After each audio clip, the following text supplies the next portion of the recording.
देख रहे हैं। मैं इमरान खान हूँ। सबसे पहले तो आप अपने दिमाग में ये रख लें कि PMLN की जो हुकूमत बनने जा रही है इसका मुस्तकबिल कोई रोशन नहीं है। देखें, जब पहले PDM ने हुकूमत बनाई थी तो इमरान खान साहब को इक़्तिदार से निकाल कर हुकूमत बनाई थी। उस वक्त 13 जमातों ने इस इत्तेहाद को ज्वाइन किया था और वो 13 जमातें वो थीं जो सारी इमरान खान के मुखालिफ थी। कुछ जमातें उनमें से इमरान खान के इत्तेहादी भी थे, वो भी छोड़कर चले गए, जिनमें काफ लीग और MQM सर फहरिस्त थे। बलूचिस्तान अवामी पार्टी भी उसका हिस्सा थी। तो इन पार्टियों ने इमरान खान साहब को छोड़ा और फिर MQM, फजलुर रहमान साहब की पार्टी, पीपल्स पार्टी, PMLN और बाकी सारी जमातों को मिलाकर ANP का भी एक मेंबर था, इन्होंने एक हुकूमत बना ली। PTM के 2 मेंबर भी थे, MNAs, मोहसिन दावड़ और अली वज़ीर, इन्होंने भी वोट डाला इमरान खान साहब के अगेंस्ट और हुकूमत बना दी। शहबाज शरीफ वज़ीर आज़म पाकिस्तान बन गए। फिर शहबाज शरीफ ने जो कारकर्दगी दिखाई, उस वक्त PDM की सारी जमातों को इस बात का शक था या इस बात का उनको तवक्को थी कि शहबाज शरीफ वाकई में डिलीवर करने की कैपेसिटी रखते हैं। यानी मुझे अच्छी तरह याद है, उस दौर में एक इश्तिहार बनाया था और उसमें बड़ा ग्रेंजर किस्म का म्यूज़िक डाला था और शहबाज शरीफ को दिखा रहे थे, कभी कलम से लिख रहा है, कभी कलम मुंह के अंदर डाला हुआ है, कभी दीवार की तरफ, फोटो की तरफ देख रहे हैं, कभी ज़मीन पे चल रहे हैं। तो अजीबोगरीब बना के दिखाया कि जैसे जेम्स बॉन्ड है, उनकी हुकूमत बनने जा रही है। और पता नहीं शहबाज शरीफ बहुत बड़े इकोनॉमिस्ट हैं, बहुत तजर्बाकार हैं और मुल्क को कहाँ से कहाँ ले जाएंगे। फिर लोगों ने देखा कि शहबाज शरीफ ने जिस रफ्तार के साथ इस मुल्क को तबाह किया, यानी मुल्क का पूरा सियासी कल्चर तबाह कर दिया, जो अपोजिशन थी उसको दीवार के साथ लगा दिया, ख़वातीन को मारा, उनके ऊपर टॉर्चर किया, बदतरीन आंसू गैस की शेलिंग हुई, गिरफ्तारियां, रिकॉर्ड गिरफ्तारियां शहबाज शरीफ के दौरे हुकूमत में हुई। पाकिस्तान की सियासी तारीख़ में कभी भी किसी सियासी जमात की इस तरह गिरफ्तारियां नहीं हुई जैसे शहबाज शरीफ के दौर में गिरफ्तारियां हुई हैं।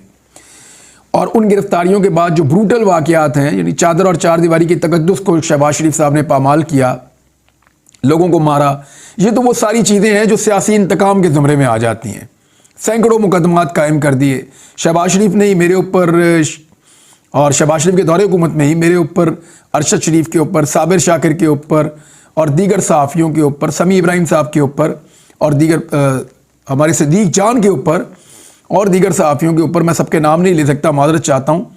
सहाफ़ियों पे बदतरीन मुकदमात दर्ज किए गए और बदतरीन हालात का सहाफ़ियों ने सामना किया। सहाफ़ियों को उठाकर गायब किया गया, उनको टॉर्चर किया गया, उनकी हालत को ख़राब किया गया। ये सारा कुछ शहबाज शरीफ के दौर में हुआ। तो आज़ादी इज़हार राय नहीं थी, सियासी बदला इंतकाम अपने उरूज पर था। और फिर शहबाज शरीफ ने पाकिस्तान की आवाम से बदला भी लिया। बदला ऐसे लिया कि शहबाज शरीफ ने इकॉनमी को बुरी तरह तबाह बर्बाद कर दिया। वो महंगाई बढ़ाता चला गया और बहाना ये था कि इमरान खान के दौर में कुछ फ़ैसले ऐसे हुए थे कि मुझे आज महंगाई बढ़ानी पड़ रही है। फिर शहबाज शरीफ के अपने जो 2 बड़े अहम इकोनॉमिस्ट थे, जिनमें एक उनका वज़ीर ख़जाना भी रहा, मिफ्ता इस्माइल, उसने पोल खोल दिया और उसके बाद मोहम्मद ज़ुबैर ने पोल खोल दिया। उन्होंने बताया कि इमरान खान के दौरे हुकूमत में कोई डिफ़ॉल्ट का ख़तरा नहीं था, ये झूठ बोल रहे हैं। इमरान खान के दौरे हुकूमत में किसी किस्म की इकॉनमी बर्बाद नहीं हो रही थी, ये झूठ बोल रहे हैं। उस दौर में तमाम माशी इंडिकेटर्स ठीक चल रहे थे। मिसाल के तौर पर जितनी भी उस दौर की रिपोर्ट्स हैं, चाहे वो ब्लूमबर्ग की रिपोर्ट है, चाहे वो IMF की रिपोर्टें हैं, चाहे वो वर्ल्ड बैंक की रिपोर्ट्स हैं, चाहे वो आलमी मईशत के जो इदारे हैं जो इसको समझते हैं उनकी रिपोर्ट्स हैं, या इसके अलावा जो इंटरनल रिपोर्ट्स हैं जो गवर्नमेंट की थी पाकिस्तान की, वो तमाम ये बता रही हैं, आदादो शुमार ये बता रहे हैं कि इमरान खान के दौरे हुकूमत में इकॉनमी बेहतरी की जानिब गामजन थी। फिर शहबाज शरीफ ने वो तबाही फेरी कि पूरी की पूरी इकॉनमी को लपेट कर रख दिया। ये वही पाकिस्तान था जहाँ पे फैसलाबाद में और कराची में लेबर नहीं मिल रही थी, इतना काम शुरू हो गया था। फिर ये वही पाकिस्तान था जहाँ पाकिस्तान को छोड़ के नौजवान बाहर जाने पर मजबूर हुए 1.5 साल के अंदर कि पाकिस्तान में उन्हें काम नहीं मिल रहा था। तो शहबाज स्पीड जो कहा जाता था, इतनी स्पीड से किसी ने आज तक तबाही नहीं फेरी जो शहबाज शरीफ ने फेरी है। PDM के अंदर जो शहबाज शरीफ साहब के इत्तेहादी थे वो उस वक्त तो मजबूरन मौजूद रहे, फंस गए थे सारे के सारे। और उनके मौजूद रहने की जो सबसे बड़ी वजह थी वो इमरान खान का खौफ था। फजलुर रहमान इमरान खान साहब से डरता था। उन्हें लगता था कि अगर इमरान खान को मौका मिलेगा तो वो परेशानी पैदा करेंगे, लिहाजा शहबाज शरीफ के साथ खड़े होना बेहतर है। इसी तरह जरदारी साहब ने भी यही किया, इमरान खान के खौफ से साथ खड़े रहे। बाकी सारी पॉलिटिकल पार्टीज 13 की 13 इसलिए साथ खड़ी रही कि सब पार्टियों को ये लगता था कि इमरान खान एक ज़्यादा बड़ी मुसीबत हमारे लिए बन जाएंगे अगर हमने अपने इत्तेहाद को ख़राब किया तो ये सारे अपनी अपनी वजारतें लेकर बैठे रहे। इनको आइडिया नहीं था कि इनके साथ आगे क्या होने जा रहा है। निगरान हुकूमत आई, वो लंबा अरसा चली, तो इन्हें आइडिया हुआ जब ये पब्लिक में गए ना हुकूमत ख़त्म होने के बाद, तो पता चला कि पब्लिक से तो हमारा नाता ही टूट गया है, लोग तो हमारी बात ही नहीं सुन रहे। तो फिर ये इलेक्शनों से भागना शुरू हुए। फजल रहमान बार बार कहते थे कभी जी सर्दी बहुत है, कभी जी गर्मी बहुत है, कभी जनाब बर्फ़बारी हो गई है, कभी कहते थे दहशतगर्दी हो गई है, कभी कहते थे मुझे निकलने नहीं दिया जा रहा, तो मैं तो नहीं इलेक्शन लड़ता, इलेक्शन को जो है डिले किया जाए, रोका जाए। PMLN भी इलेक्शन से भाग रही है, सारी सियासी जमातें इलेक्शन से भाग रही थी। तहरीक इंसाफ कह रही थी नहीं नहीं इलेक्शन की तरफ चलो, तो अल्टीमेटली इलेक्शन की तरफ आना पड़ा। अब जब इलेक्शन हुआ तो पब्लिक ने वही किया जिसका इनको खतरा था, पब्लिक ने वोट सारा का सारा इमरान खान साहब को डाल दिया। अब मैंडेट के ऊपर डकैती मारी गई है बहुत बड़ी। एक मिसाल मैं आपको भी और सुना देता हूँ, ये ज़रा मिसाल आपके सामने रखना इसलिए ज़रूरी है कि रोज़ाना आपको एक दो मिसालें बताएंगे तो आपको पता चलेगी। लाहौर से ज़हीर अब्बास खोखर साहब भी अपना इलेक्शन जीत गए थे, और क्योंकि मरीम नवाज़ वज़ीर आला पंजाब बन रही हैं तो उनको किस तरह सीटें जितवाई गई हैं। शबीर गुज्जर जिसने अपनी सीट जीती 27,000 की लीड से, बहुत बड़ी लीड से अपनी सीट जीती इन्होंने। जो फार्म 45 हैं वो सारे के सारे मैंने आज देखे हैं। फार्म 45 के मुताबिक जो इनको वोट पड़े हैं वो 54,108 हैं, और जो इनका मुखालिफ है उसको वोट लगभग 27,000 के करीब पड़े हैं, यानी उसके वोट आधे हैं इनके मुकाबले में, जो दूसरे नंबर पे आ रहा था, और उसको जिता दिया, इनको हरा दिया फॉर्म 47 के अंदर। ये धांधली की गई है शबीर गुज्जर के साथ। टोटल वोट जो कास्ट हुआ हल्के में वो 99,000 कुछ है, और उसमें से 54,000 एक बंदे ने ले लिया, यानी सारी जमातें मिलकर इतने वोट नहीं ले सकी जितने वोट अकेले पाकिस्तान तहरीक इंसाफ के उम्मीदवार ने लिए, बल्कि उससे भी कोई 5,000 वोट ज़्यादा लिए।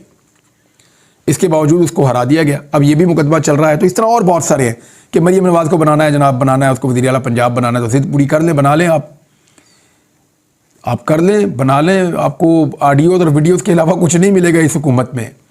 तमाम ब्यूरोक्रेट्स की ऑडियोज़ और वीडियोज़ बन जाएंगी। वो ज़हनी तौर पे इस बात के लिए तैयार रहें, तमाम सियासतदान भी इस बात के लिए तैयार रहें। यहाँ पंजाब में रहने वाले सहाफ़ी और जितने लोग जो है वो काबिल ज़िक्र हैं, वो सारे तैयार रहें कि उनकी ऑडियोज़ और वीडियोज़ बन सकती हैं, क्योंकि मरीम नवाज़ ने हमेशा ये क्लेम किया है कि मेरे पास बड़ी ऑडियोज़ और वीडियोज़ होती हैं, और वो ये कहती भी रही हैं और धमकाती भी रही हैं इसके बारे में कह कर।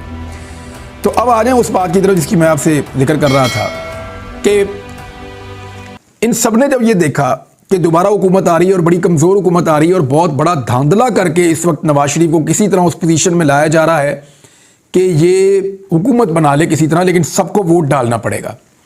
आज अगर नवाज शरीफ को अकेला छोड़ा जाए ना कि हुकूमत बनाओ, तो कभी नहीं बना सकते। बहुत बड़ी धांधली करके भी, दर्जनों सीटें देने के बाद भी नवाज शरीफ साहब की पार्टी सादा अक्सरियत हासिल नहीं कर सकी। आज भी दूसरे नंबर की पार्टी है, वरना ये तीसरे चौथे नंबर पे इन्होंने होना था। जो इनकी दुर्गत बनी है 17-18 सीटों से ऊपर ये नहीं जा रहे थे, मैक्सिमम 2 दर्जन हो जाती, या बहुत अच्छा भी कर देते तो 30 से ऊपर तो ये जा ही नहीं सकते थे। ये इनके हालात थे इस इलेक्शन के अंदर, लेकिन उनको पहुंचा दिया 75 सीटों तक। अब वो सीटें तो उनको मिल गई है, लेकिन वोट उनको चाहिए बाकी सबका अपना वज़ीर आज़म बनाने के लिए। तो नवाज शरीफ साहब को तो बिग नो कह दिया गया, जनाब आप तो नहीं है। तो उन्होंने कहा जी मेरी बेटी को बना दें फिर पंजाब का वज़ीर आला, तो वो उनकी ख्वाहिश पूरी की जा रही है। लेकिन उनकी बेटी के ऊपर भी एक तलवार लटकाई गई है महर शराफत अली की सूरत में। जिस वक्त उनकी बेटी ने ज़रा सी हैंकी बैंकी की, तो उस वक्त महर शराफत अली की तलवार इनके सर पे गिरेगी और उसको इंसाफ मिल जाएगा, वो सीट लेके असम्बली में आ जाएगा, तो मरीम नवाज साहबा बाहर हो जाएंगी, फिर नया वज़ीर आला पंजाब बनाना पड़ेगा। अब आ जाए इस बात के ऊपर कि शहबाज शरीफ का तजर्बा जब दोबारा करने का फैसला किया गया इस निज़ाम की जानिब से, तो जिन लोगों ने पहले शहबाज शरीफ का साथ दिया था उन्होंने हाथ खड़े कर दिए। उन्होंने कहा भाईजान अगर इस साइंसदान को आपने बनाना है ना वज़ीर आज़म पाकिस्तान, तो हमारे हाथ खड़े हैं। इस आदमी ने पहले बहुत बेइज्जती कराई, हम पब्लिक के अंदर गए, बड़ी मुश्किलों से जान बचा के, बड़ी मुश्किलों से पब्लिक की मिन्नत तरला करके और धांधली करके हमने ये सीटें ली हैं। अगली दफ़ा तो लोगों ने हमें धांधली भी नहीं करने देनी, जो शहबाज शरीफ साहब ने दुर्गत बना दी थी सबकी। यानी पीपल्स पार्टी का बेड़ा गर्क करवा दिया शहबाज शरीफ ने, अपनी पार्टी का बेड़ा गर्क करवा दिया, फजल रहमान की पार्टी का बेड़ा गर्क करवा दिया, ANP को फारिग करवा दिया, MQM को, सारी जमातों को करवा दिया। MQM की कमेटी इस तरह निकल गई कि पीपल्स पार्टी को एक लिमिट से आगे नहीं जाने देना था, ये तय हो चुका था। तो वो जो सीटें थी कराची वाली, वो किसी को तो देनी थी पाकिस्तान तहरीक इंसाफ से छीन कर, तो उसके लिए MQM के सारे धरों को इकट्ठा करके उनको वो सीटें दे दी गई। हालांकि ज़्यादा सीटें वहाँ से, बल्कि ज़्यादा क्या मैक्सिमम सीटें वहाँ से जो जीती है वो पाकिस्तान तहरीक इंसाफ जीती है। लेकिन एमक्यूएम की झोली में सीटें डाल दी गई 1.5 दर्जन के करीब, उससे कम है थोड़ी। तो वो सीटें जो एमक्यूएम को मिली हैं उसकी बुनियाद के ऊपर अब वो वजारतें मांग रहे हैं। और एमक्यूएम को इस बात का आइडिया है कि वो तो जीते ही नहीं, ना उनकी कोई पॉलिटिक्स है, तो चलो जो दाव लगता है वो ले लेते हैं। एमक्यूएम को तो 5 दिन के लिए वजारत मिले तो 5 दिन के लिए भी ले लेते होते हैं। उनका इससे कोई ताल्लुक नहीं है कि सियासी उसूल क्या होता है। उनका सियासी उसूल है इक़्तिदार के अंदर रहो और इंजॉय करो। और कराची के लोगों की जो हालत है वो आपके सामने है। तो अब एमक्यूएम ने क्या किया, उन्होंने तो वजारतें मांग ली हैं, उनको 3 से 5 वजारतें दी जाएंगी जो फार्मूला तय हो रहा है उसके मुताबिक। और दूसरी जानिब वही सारे हीरे जो नवाज शरीफ और शहबाज शरीफ के इर्द गिर्द हैं उनको वजारतें दी जाएंगी। पीपल्स पार्टी कह रही है जी हमने वजारतों का हिस्सा नहीं बनना, हमने वजारतें नहीं लेनी। फजलुर रहमान साहब कह रहे हैं कि जनाब मैं इंतखाबी नताइज मुस्तरद करता हूँ, ना हुकूमत का हिस्सा बनेंगे ना वज़ीर आज़म को वोट देंगे।